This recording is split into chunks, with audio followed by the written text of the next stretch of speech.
today I'm going to discuss the cloud security risk.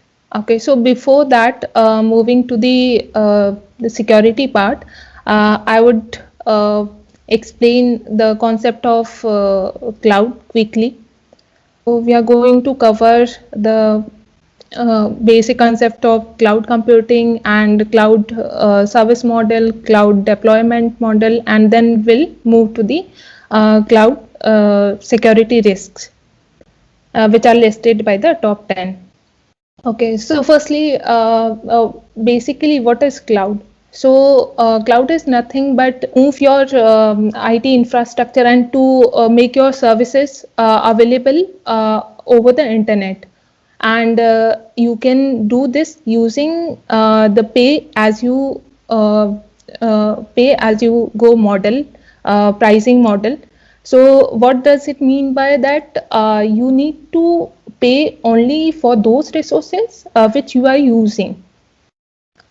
Okay, so you can deploy and you can move the whole IT infrastructure to the internet so that you can access it like anytime from anywhere.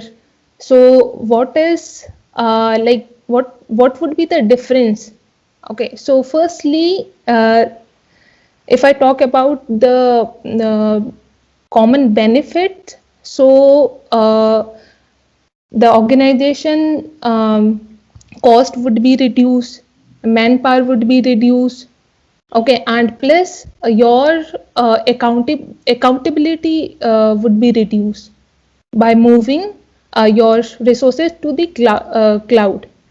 Okay, so other than that, when you deploy your services to the cloud, so the cloud service provider uh,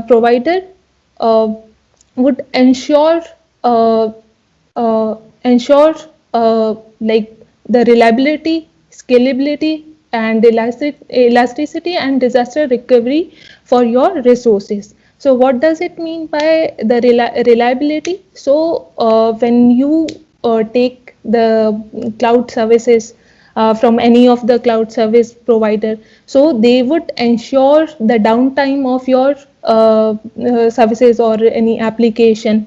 So they will make sure that your services would be up to by 24 into 7. And if I talk about the scalability and elasticity, so that would be help you to utilize your resources according to your requirement.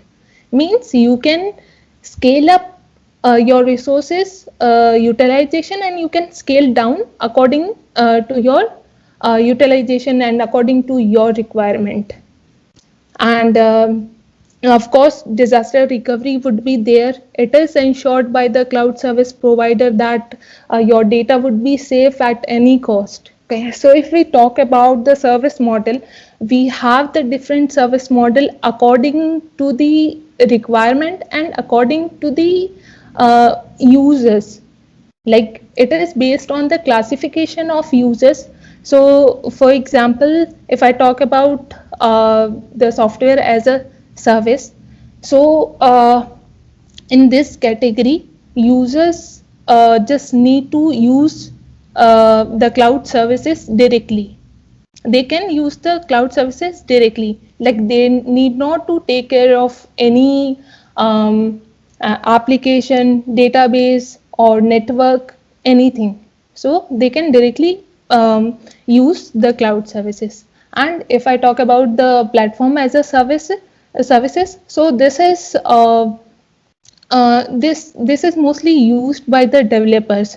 So over that model, the developers can implement and deploy their applications without requiring any dependencies, like software dependencies. They can have the environment to develop the application, and they can host their application. And next one is infrastructure as a services. So this is from the organization perspective, if I talk about this model, so the organization can like move their whole infrastructure uh, uh, to the cloud, and the cloud service provider would be managed only the uh, only the physical servers. Okay, other than that, like for example, operating system, applications, and network, database, everything would be managed by the consumer, like that organization. Okay, and if I talk about the deployment model, means how would you like to access your services? Means like for example, like if one of the organization want to host their services on the public cloud, so that would be managed and handled by completely managed and handled by the cloud service provider, and everyone can access it publicly. And in case of the private cloud, so it would be accessible to the users within that particular organization. Okay, so as name mentioned, the private cloud, so it would be accessible to the particular users within that organization. And if I talk about the hybrid one, so this is mostly the combination of the public and private, and mostly used by those organizations which manages the healthcare application or financial applications. So they can categorize their data, like either they want to access the public data or any sensitive data. So in case of that, they should use the hybrid cloud.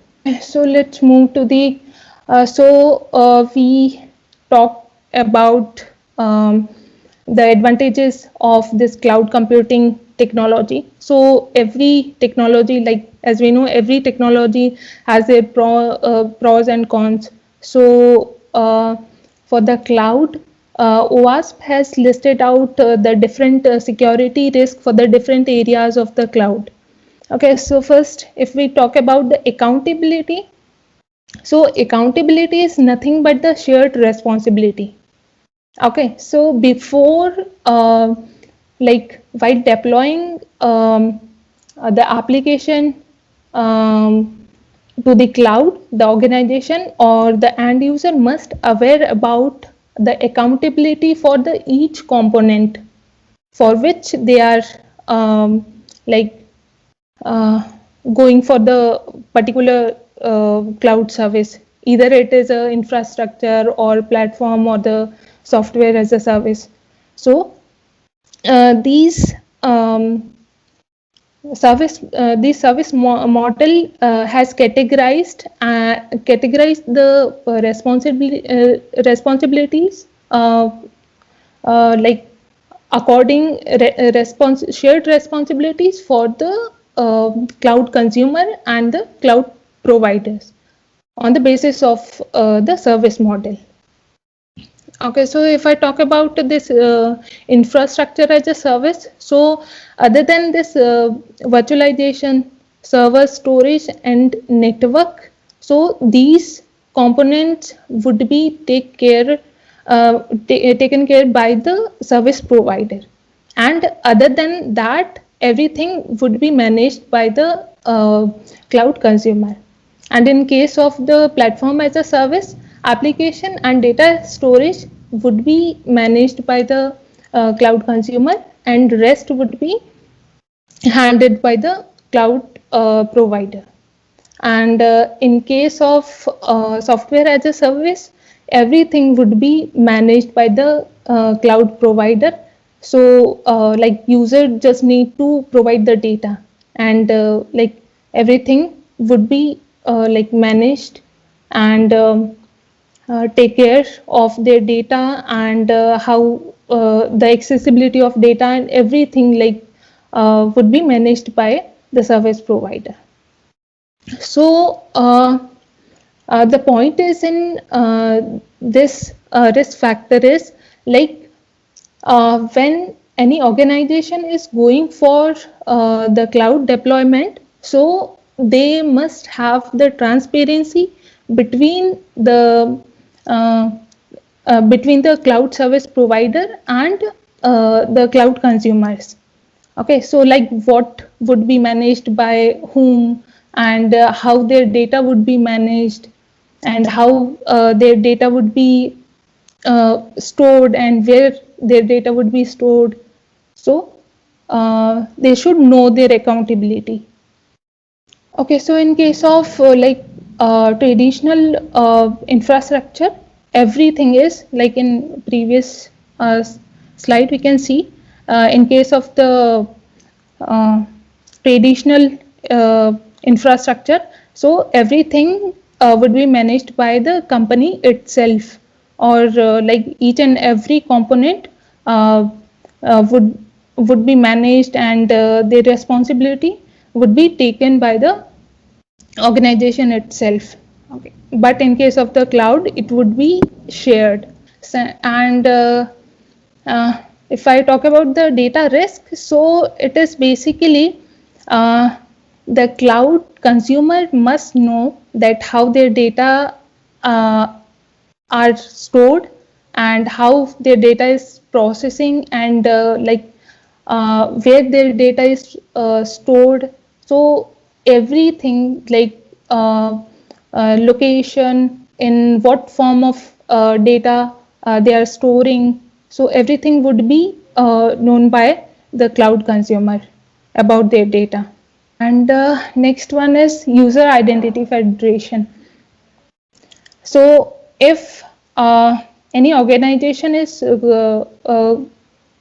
any organization go for the cloud deployment, so they should take care of and they should aware about the access control management basically.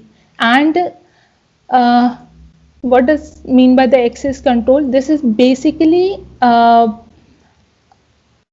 organization must know about the identities provide to their users, like how their users are accessing those resources. Like for example, one organization. Okay, so first let's take a scenario of the traditional infrastructure.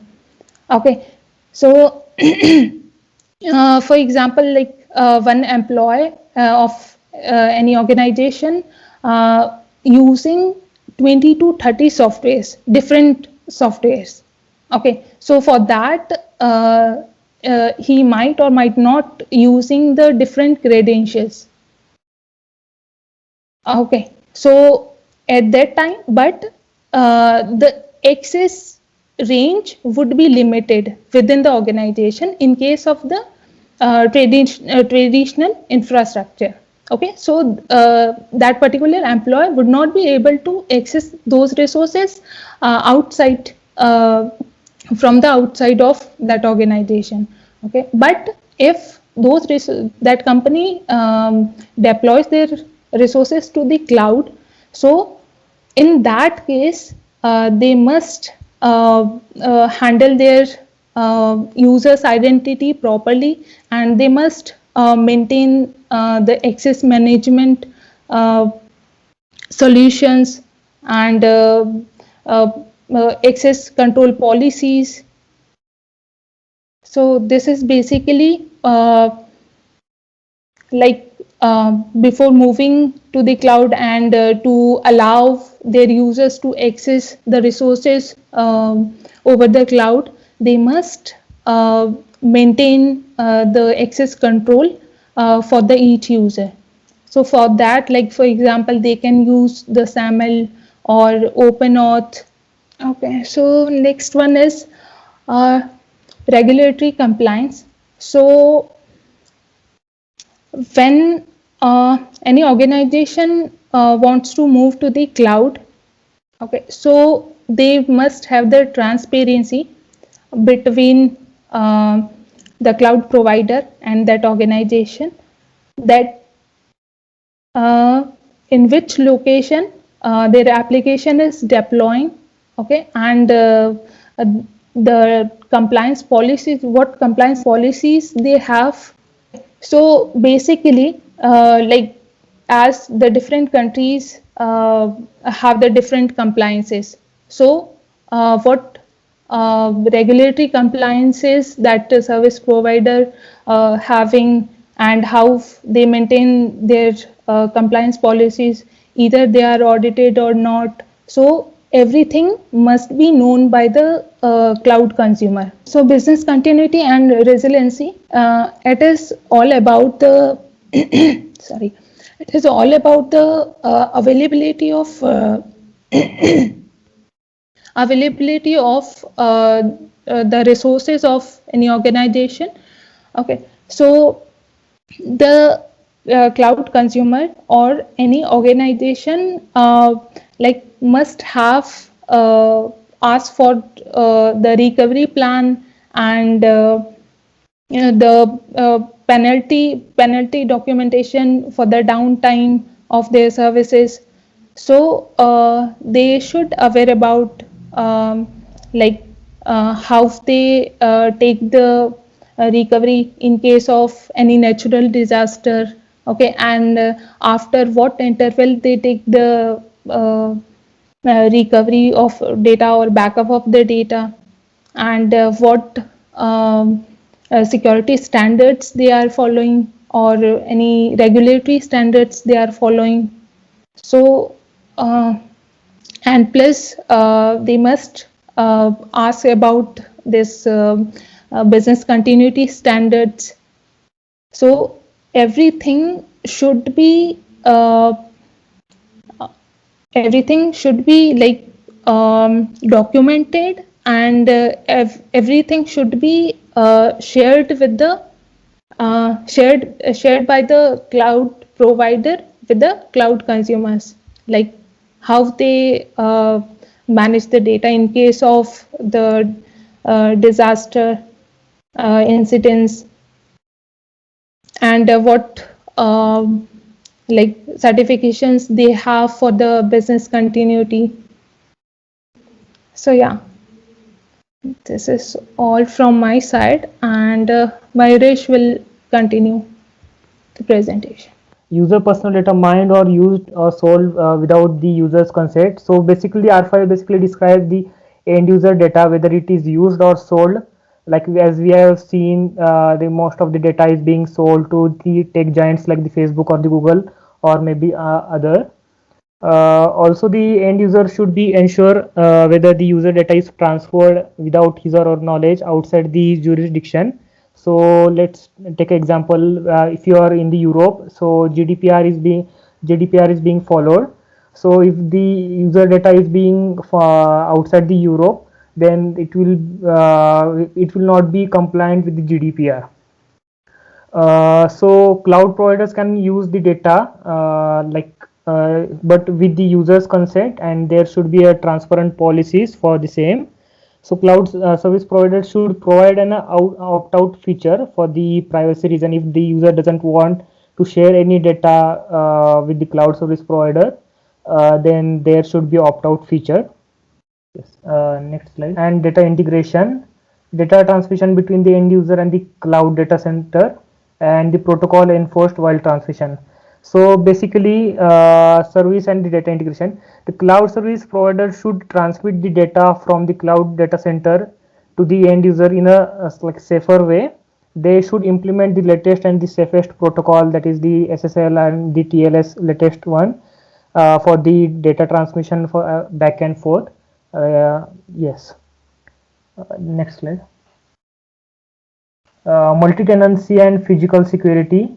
As we have know, like if we opt for the public cloud service, all the physical resources are shared among all the users. So cloud service provider should ensure there is a proper logical separation for those resources, and no data should be leaked while sharing the resources. So R8, incidents analysis and forensic support. R8 basically defines in case of the security incident, application or the services hosted should have proper separate logging, and so that during the forensic it would be easy. So basically, let's take example. There are there is a 1,000 TB of the data center, one particular server. There can be hundreds of end users having their application hosted. So each logging of those application can be a difficult task. So the logging of this like 1,000 TB of the data, again the logging of that particular application would take another space. So and also it might mix up the data. So like end user should verify whether. So most of the cloud centers are located in the remote areas like farms, just because the cheaper rate of the land and the electricity and also the internet connection, they like most of the foreign countries, they are present in their remote area. So end user should verify cloud service providers perimeter security is tight. Not only like if their data center is located in the farm, they must ensure that there are proper security guards and everything is protected with the cameras and all. Also along with the infrastructure, there should be a proper server hardening and proper configuration of the server. They should hire the third party for the risk assessment for those data centers. Also the server should be regularly updated, and also proper access control mechanism should be in place. R10, non-production environment exposure. So while performing RA on the cloud hosted application, if the end users doesn't inform the cloud service provider that we are going to perform RA on our application, so while like what we do the testing very aggressively and for the proper protection of that particular web application. So if we do not inform the cloud service providers that we are going to perform RA, then they will, if we perform any aggressive testing, they will simply block our IPs. So it would interrupt our testing. For just for the smooth testing, we should like end user should like inform, so that the cloud service provider will lower down their security for that particular time or for that particular application. So during the it will lower down the security level. So it would be a risk if the developers uses the generic credentials, and also if the real customer data is being used while in the UAT environment. It because cloud service provider cannot give a guarantee if the data is being leaked, and because of the like security is being lowered for that particular application.